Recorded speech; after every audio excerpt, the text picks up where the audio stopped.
Hello and welcome dear student, math के इस lecture में आप सभी का स्वागत है। यदि आपको याद हो तो जो प्रीवियस लेक्चर था उसके अंदर मैंने आपको इनफाइनाइट सीरीज के टॉपिक रैबिट टेस्ट के ऊपर हमने चर्चा की थी। उसके अंदर हमने ये पढ़ा था कि जब आप u1 अपॉन un+1 निकालते हो, यदि ये equal n tend to infinity पे इक्वल 1 बनता है तो उस कंडीशन में टेस्ट क्या हो जाता है, आपका फेल हो जाता है। तो उस कंडीशन वहाँ आप रैबिट टेस्ट यूज करते हो, आप पता करते हो इस वैल्यू का limit n tend to infinity equal l। यदि l ग्रेटर देन 1 अभी सारी, l लेस देन 1 अब सारी, और यदि l इक्वल 1 आ जाता है तो देन टेस्ट फेल, फिर हम नेक्स्ट टेस्ट पे जाते हैं।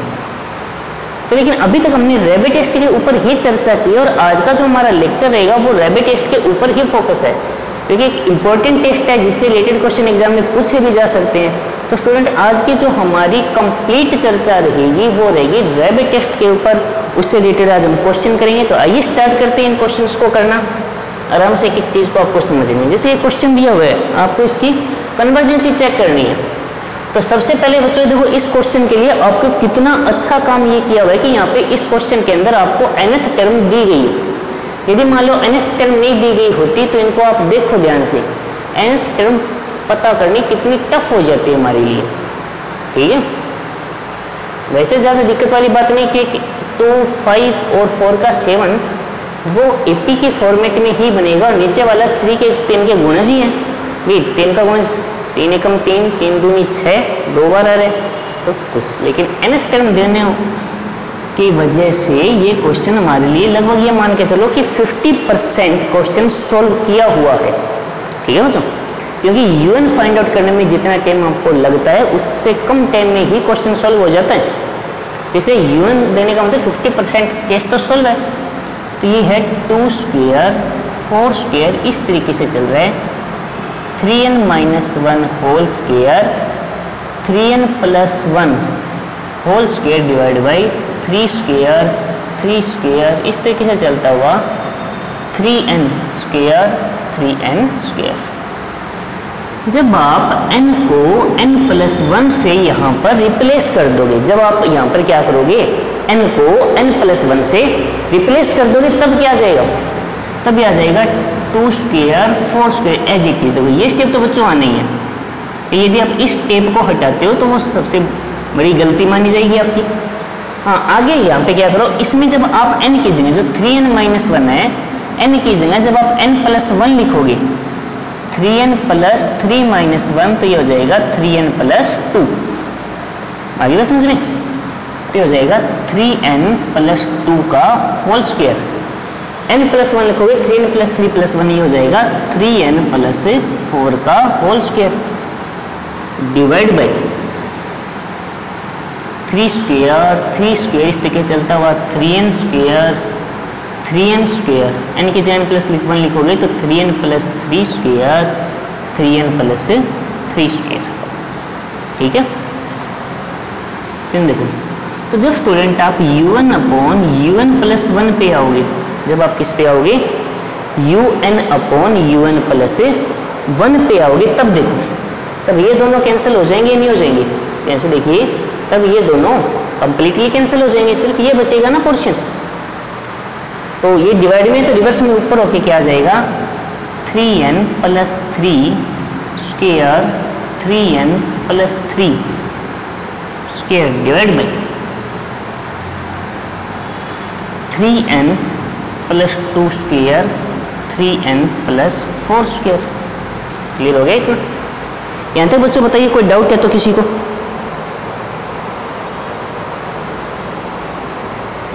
यहाँ पर किसी को कोई भी तरीके का डाउट है तो बताइए।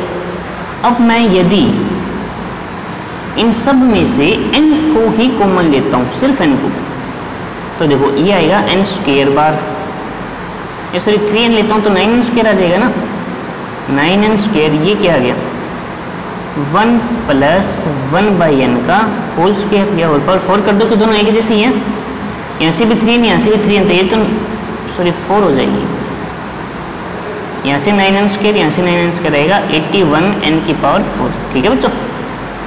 भैया मान लो इसकी पावर 4 ही होगी, 2 और 2 कितनी होगी 4, तो 3 की पावर 4 और n की पावर 4 तो 81, ठीक है। यहाँ से मैं 3n कॉमन लेता हूँ तो 3n स्क्वायर ये भी 81, n की पावर 4 ही आएगा, लेकिन यहाँ पे कुछ अंदर अलग बन जाएगा, ये हो जाएगा 1 प्लस 2/3n का होल स्क्वायर, ये हो जाएगा 1 प्लस 4/3n का होल स्क्वायर। और जब आप यहाँ पे n टेंड टू इन्फिनिटी लोगे u1 अपॉन u1 प्लस 1, जब आप limit n tend to infinity लोगे ये कैंसिल हो गया, u1 अपॉन u1 प्लस 1 क्या आ जाएगा, ये 0, तो 1 की पावर 4 1 स्क्वायर, तो ये इक्वल 1 आया है, यानी यहाँ पे जो आपका रेशियो टेस्ट है बच्चों वो हो जाता है फेल। रेशियो टेस्ट है स्टूडेंट जो यहाँ पे क्या हो जाता है आपका फेल हो जाता है। बताइए इतनी बात समझ आई या नहीं आई? यहाँ पे देखो एक चीज़ मैं बार बार रिपीट कर रहा हूँ, यहाँ पे कैलकुलेशन है वो आपकी इंपॉर्टेंट रहेगी। स्टार्टिंग में मैंने आपको बताया यहाँ पे कैलकुलेशन पे थोड़ा फोकस करना जरूरी है, सोल्व करना, घातों को सही अरेंजमेंट करना, वो बातें आपको आना कंपलसरी है, ठीक है। तो यहाँ पे इतनी बात समझ आ गई होगी भी, लिमिट का कंसेप्ट क्लियर हो गया होगा, ठीक है। तो 1 टेस्ट फेल। तो इतनी बात यदि समझ आ चुकी है तो स्टूडेंट मैं एक बार यहाँ पे u1 लिख देता हूँ। u1 हमने क्या बनाया है sir, u1 upon u1 plus 1, क्योंकि बाद में हमें बोर्ड पे जाना चाहिए तो इसको इरेज करना पड़ेगा, वो मैं लिख देता हूँ 3n प्लस 3 की होल पावर 4, नीचे 3n प्लस 2 का होल स्क्वायर और 3n प्लस 4 का भी होल स्क्वायर, ठीक है। बताइए स्टूडेंट इतनी बात समझ आई है नहीं आई? आगे भी कोई डाउट है तो एक बार देख लो भाई। सबसे पहले u1 और u1 प्लस 1 निकाला, n प्लस 1 यानी n की जगह n प्लस 1 तो जाना है, लेकिन वो स्टेप भी रहेगा कि एक स्टेप आगे जा रहे हो आप, ठीक है। जब आप इनको डिवाइड में लोगे तो देखो ये वैल्यू सेम है, कैंसिल हो जाएगा, डिवाइड में होने की वजह से रिवर्स होके आएगी। 3n प्लस 3 के ऊपर दोनों पद सेम है तो घात 4 हो जाएगी। इससे 3n कॉमन लिया तो 3 की घात 4 81, n की घात 4, ऐसे कैसा सेम यही प्रोसेस यहाँ यूज किया हमने, क्लियर है। कैंसिल करने के बाद जब लिमिट आप n टेंड टू इन्फिनिटी लगाओगे तो डिवाइड में n है वो तो 0, तो 1 का स्क्वायर 1 ही होगा, 1 की पावर 4 भी 1, तो ये कंप्लीट वैल्यू 1 के इक्वल आती है। और आप सब जानते हो जब u1 अपॉन u1 प्लस 1 के इक्वल आ जाए तो वहाँ पे रेशियो टेस्ट आपका हो जाता है फेल, और रेशियो टेस्ट फेल होने की वजह से फिर आप वहाँ पे कौन सा टेस्ट यूज करोगे, रैबिट टेस्ट। और रैबिट टेस्ट को यूज करने के लिए देखिए क्या क्या प्रोसेस होगी, आगे बढ़ते हैं। तो इसको इरेज कर रहा हूँ मैं, देखिए आगे।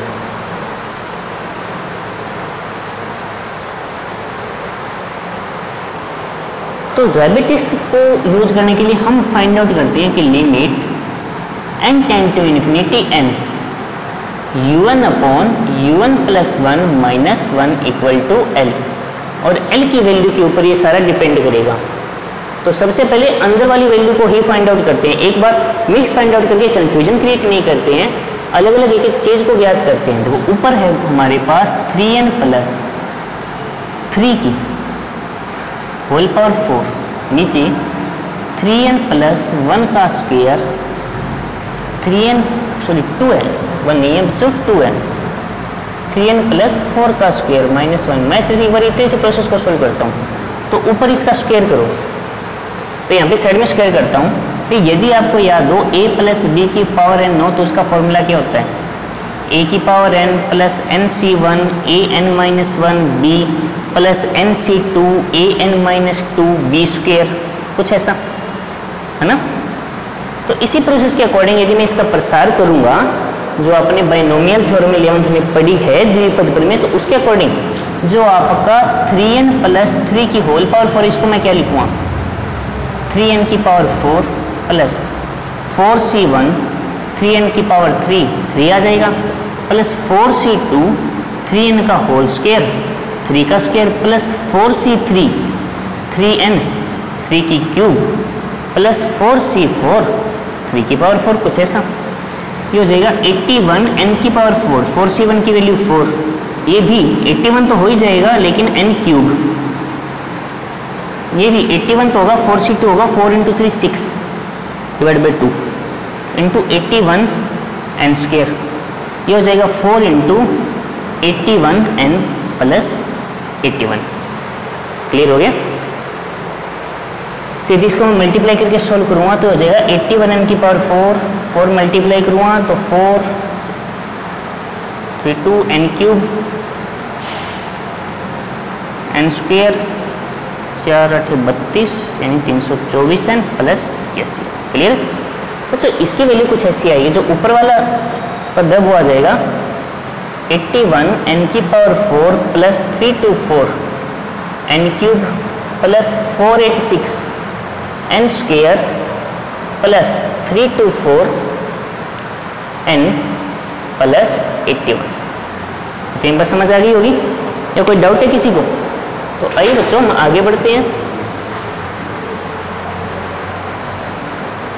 और इसको आगे सोल्व करते हैं। तो अब आपको मल्टीप्लाई करना है 3n प्लस 2 का होल स्क्वायर और 3n प्लस 4 का होल स्क्वायर। इसका होल स्क्वायर क्या होगा? 9n स्क्वायर 3 2 6 12n प्लस 2 का स्क्वायर 4। ठीक है, ये हो जाएगा 9n square 24n plus 16। Multiply करते हैं, इसका इससे मल्टीप्लाई हो जाएगा 81n की पावर 4 24 में 216 n क्यूब 16 में 144 n स्क्वायर 12 में 108 n क्यूब। ठीक है, 12 गुणा 24 24 दूनी 48 240 288 n स्क्वायर। ठीक है, शायद इतने होगा। ठीक है, और 12 गुणा 16 होता है यानी 12 इंटू 16 192n। ठीक है, फिर 4 का मल्टीप्लाई करो तो ये हो जाएगा 36n स्क्वायर 4 गुणा 9 36। ये हो जाएगा 96n प्लस 16 इंटू 4 64 यानी 64। ठीक है, क्लियर बच्चों? एक बार देख लेते हैं दोबारा। ये 81 होगा, ये क्यूब होगा 216 9 इंटू 144। ठीक है, ये 108 होता ही है, ये 40। ठीक है, 288 होगा n स्क्वायर, ये 192 सही है 36 96। क्लियर है, इनको ऐड कर लेते हैं तो ये हो जाएगा 81n की पावर 4। चलो मैं ये लिख देता हूँ 81n की पावर 4 216 और ये हो जाएगा 324। चलो मिल रहा है, ये भी 324 n क्यूब सेम हो रहा है। इनका सम करके देख लो, ये 144 288 और 36। तो 136 को इसमें ऐड करूँगा तो ये 180 हो जाएगा ना। इनका सम तो ये हो जाएगा 46 हो जाएगा 468 या 486 होना चाहिए। बार कर देख लेते हैं 4 10 17 18 180। ठीक है, ये हो जाएगा 468n स्क्वायर। ठीक है, इनका सम हो जाएगा 8 से गए तो 188n कि 4 और 8 12 होता है। ठीक है, प्लस 64 माइनस 1। तो देखिए इतनी बात आपकी समझ आई है नहीं आएगी? देखो कैलकुलेशन स्टूडेंट आपको करनी पड़ेगी एग्जाम में, उसका कोई ये नहीं है कि भाई हाँ कोई शॉर्ट मेथड नहीं है क्या और चीज़ नहीं है। एक बार देखिए इसको, कोई डाउट है तो बताइए।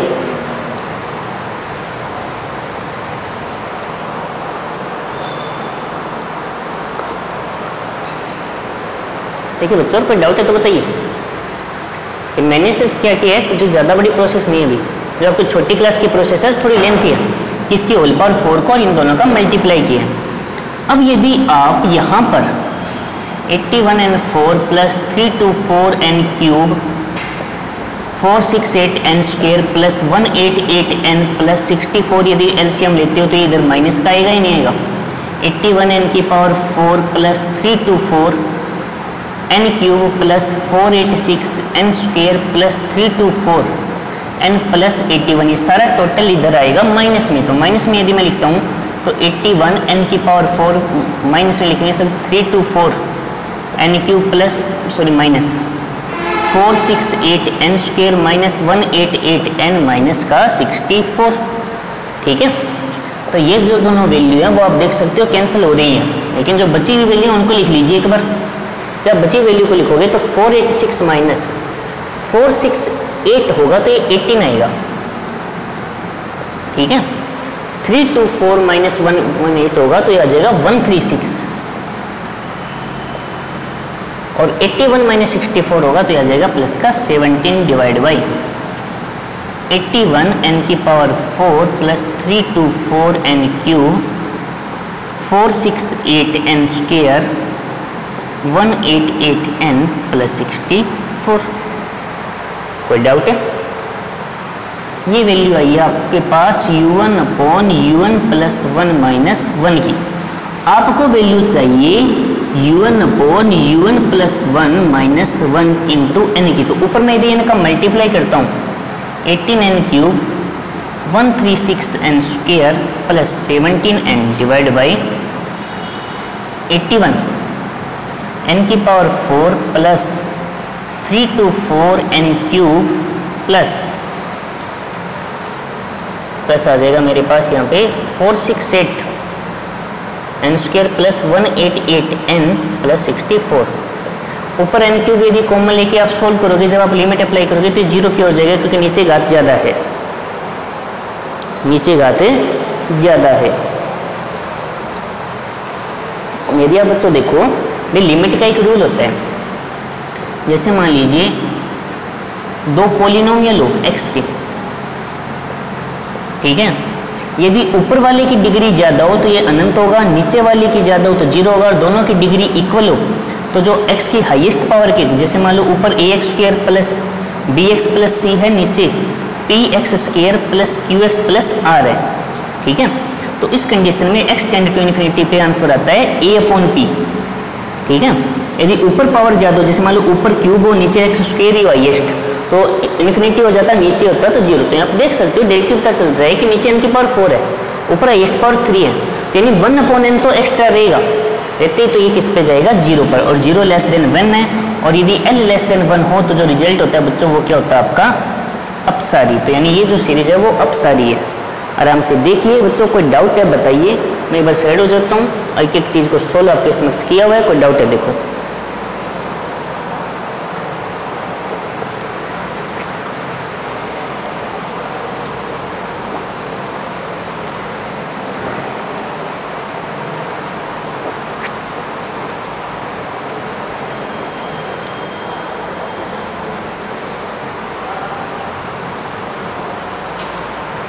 बस समझ आ गई होगी तो आपको ये सर सीधा यहाँ पे आंसर जीरो कैसे पता चला, तो मैं आपको वापस बता देता हूँ। आपको लिमिट का कंसेप्ट पता होना चाहिए। लिमिट का कंसेप्ट क्या कहता है कि यदि मान लीजिए ऊपर भी पॉलिनोमियल है, नीचे भी कोई पॉलिनोमियल है, यानी बहुपद है, तो यदि ऊपर वाले देखो पद की अधिकतम घात है 3 और नीचे वाले पद की अधिकतम घात कितनी है 4, तो यदि ऊपर वाले की घात ज़्यादा हो नीचे वाले की कम हो, limit n tend to infinity ही होता। मैंने यहाँ पे डायरेक्ट लिख दिया भाई, यदि आप इसको डायरेक्ट करोगे तो यहाँ पे लिमिट लगा के लिखना था आपको, ठीक है, कि limit n tend to infinity, okay. यहाँ पे भी limit n tend to infinity, तो ये जीरो होगा। तो यदि ऊपर घात ज़्यादा हो नीचे कम हो तब तो होता है इन्फिनिटी यानी अनंत। ऊपर कम हो नीचे घात ज़्यादा यानी ऊपर 3 है नीचे ज़्यादा है तो होगा जीरो। और दोनों इक्वल होती तो इनके जो कोफिशिएंट है, मान ली यहाँ पे भी इनकी घात 4 होता है तो उत्तर होता है 18/81, 18/81। क्लियर हो गया? तो ठीक है बच्चों, समझ आ गया होगा। अब आपकी बुक से रिलेटेड एक क्वेश्चन और करते हैं जहाँ पे चलो यूएन भी पता करना हो। आपके चलो बुक का स्टार्टिंग क्वेश्चन ये क्वेश्चन नंबर 1 उसको करते हैं, ठीक है। तो आपको ये प्रोसेस और अच्छी समझ आ जाएगी।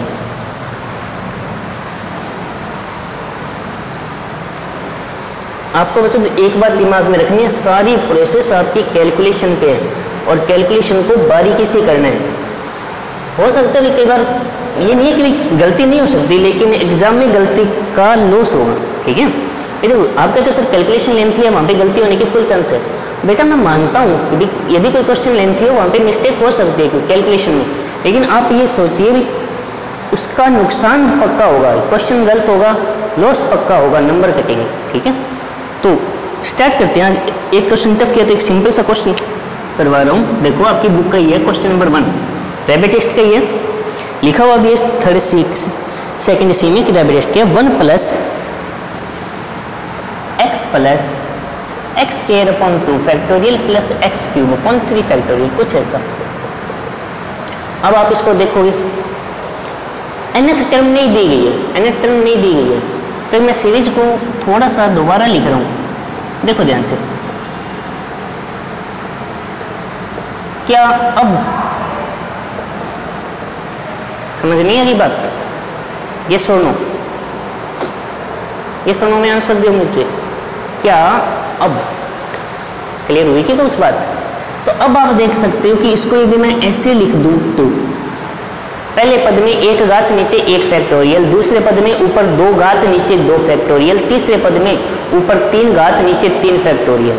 तो इस तरीके से जो nth टर्म होगी u1 हो जाएगी x की power n upon n factorial. बात समझ आई? तो सुनो, बस यही आपको सीखना है कि जो u1 है वो पता करो, क्योंकि आप एक चीज तो समझ चुके होंगे भैया, मैंने जो रेशियो टेस्ट बताया उसमें क्या है, u1 upon u1 plus 1 Raabe's test, u1 upon u1 plus 1 की तो रिक्वायरमेंट हर टेस्ट में रहेगी। तो u1 तो फाइंड आउट करना आएगा तो ही आगे बढ़ पाओगे, यदि u1 ज्ञात नहीं कर पाए तो आगे नहीं बढ़ पाओगे। ठीक है, तो यहाँ पे यदि मैं बच्चों u1 प्लस 1 फाइंड आउट करता हूँ तो आ जाएगा x की power n plus 1 divide by n plus 1 factorial. Clear होगी बात? अब मुझे चाहिए u1 अपॉन u1 प्लस 1। मुझे क्या चाहिए? u1 अपॉन u1 प्लस 1 क्या आएगा? तो x की power n upon n factorial ऊपर आ जाएगा n प्लस 1 फैक्टोरियल, नीचे x की पावर n प्लस 1। तो ये बन जाएगा n प्लस 1 फैक्टोरियल को मैं n प्लस 1 n फैक्टोरियल, नीचे n फैक्टोरियल, ये 1 अपॉन x, ये कैंसिल हो गया। तो आपका स्टूडेंट जो u1 अपॉन u1 प्लस 1 आया है वो आया है n प्लस 1 अपॉन x। देखो तो x कोई परिमित राशि हो तो limit n tend to infinity u1 upon u1 plus 1 क्या होगा? इन्फिनिटी की ओर जाएगा या नहीं जाएगा? हाँ या ना? तो जाएगा। आपका जो u1 अपॉन u1 प्लस 1 है वो इन्फिनिटी की ओर जा रहा है। इन्फिनिटी की ओर जाने का मतलब ग्रेटर देन 1। इन्फिनिटी की ओर जाने का मतलब बच्चों क्या हो गया? ग्रेटर देन 1 हो गया। और ग्रेटर देन 1 क्या होगा? अब आप सब जानते हो यदि u1 upon un plus 1 greater than 1 हो, इसका मतलब जो आपकी सीरीज है वो अभी सारी। हाँ, मैं एक बात जरूर बोलूँगा, यदि कोई स्टूडेंट ये सोच रहा हो कि वो अनंत पे जा रहा था तो अब सारी होना है, तो लेकिन आप रेशियो ले रहे हो, अब वो भूल जाओ कि इन्फिनिटी पे जाने का मतलब अब सारी परिमित नंबर। यहाँ पे आप रेशियो ले रहे हो, रेशियो के ऊपर डिपेंड है। L ग्रेटर देन 1 अभी सारी, L लेस देन 1 अब sorry, L equal 1 test fail. Simple सा क्वेश्चन था, समझ आया होगा। चलिए क्वेश्चन और करते हैं, आपके जो थोड़ा बेटर रहेगा। क्वेश्चन नंबर 7 है, आपकी बुक का ही है, रैबिट टेस्ट का, देखिए उसको।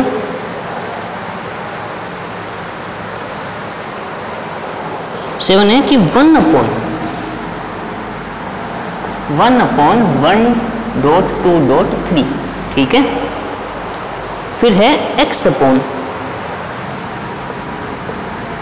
4, 5, 6, ठीक है। फिर है x स्क्वायर अपॉन 7, 8, 9। यहाँ पे फर्स्ट टर्म को रिमूव नहीं करेंगे, हम साथ में ले सकते हैं कि देख लो यहाँ पे क्या है, x की पावर 0 लिख दो, 1 को क्या लिख दो एक बार, x की पावर 0। चलो पहले 1 लिखते हैं, बाद में x की पावर 0 लिख देंगे। तो इसको समझने के लिए x की पावर 0 1, 2, 3, x की पावर 1 4, 5, 6, x की पावर 2 7, 8, 9, कुछ ऐसा। तो देख सकते हो पहले पद में घाताई 0, दूसरे पद में घाताई 1, तीसरे पद में 2। तो u1 में एक तो काम फिक्स हो गया, x की पावर n-1 है। 1, 4, 7 लेके चलो बच्चों, 1, 4, 7 ये हो जाएगा 1 प्लस n-1 इंटू 3, तो ये हो जाएगा 3n-2। सही है क्या? सही है, 3n-2। फिर आ रहा है बच्चों 2, 5, 8 सेकेंड स्टेप, तो 2, 3n-3 ये हो जाएगा 3n-1 और ये हो जाएगा 3n। बस समझ आ गई? पहले पद को उठाओ तो आपको दिखेगा 1, 4, 7 एपी बन रही है, एनवा पद याद करो, ठीक है। फिर 2, 5, 8 एपी बन रही है, फिर एनवा पद क्यों देख सकते हो, 3 एकम 3 माइनस 1 2, 3 दूनी 6 माइनस 1 5, 3 के 9 माइनस 1 और 3 से 9 हो रहा है। तो जो आपका un+1 होगा वो होगा x की पावर n+1 डिवाइड बाई यहाँ पे 3n+3 तो हो जाएगा 3n+1, ये हो जाएगा 3n+2 और ये हो जाएगा 3n+3।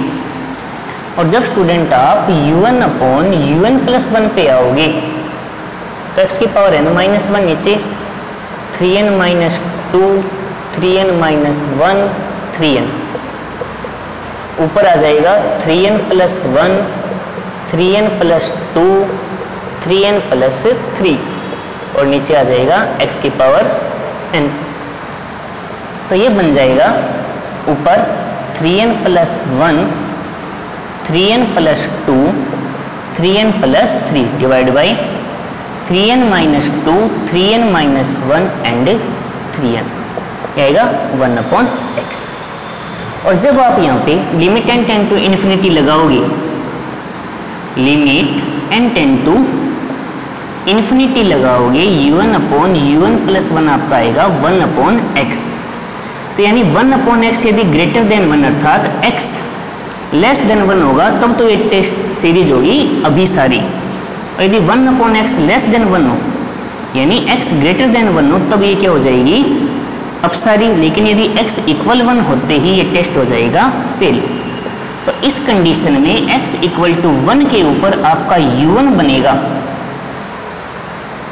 1/3n-2 3n-1 and 3n। अब बच्चों आगे की जो प्रोसेस है वो रहेगी आपके लिए, आगे आप जिस पे रैबिट टेस्ट लगा के देखिए, कोई डाउट आता है तो आप पूछिए, अदरवाइज नेक्स्ट लेक्चर में आपको ये क्वेश्चन और रैबिट टेस्ट से रिलेटेड और कुछ क्वेश्चन हम सोल्व करेंगे। ठीक है बच्चों, तो तब तक के लिए टेक केयर, धन्यवाद।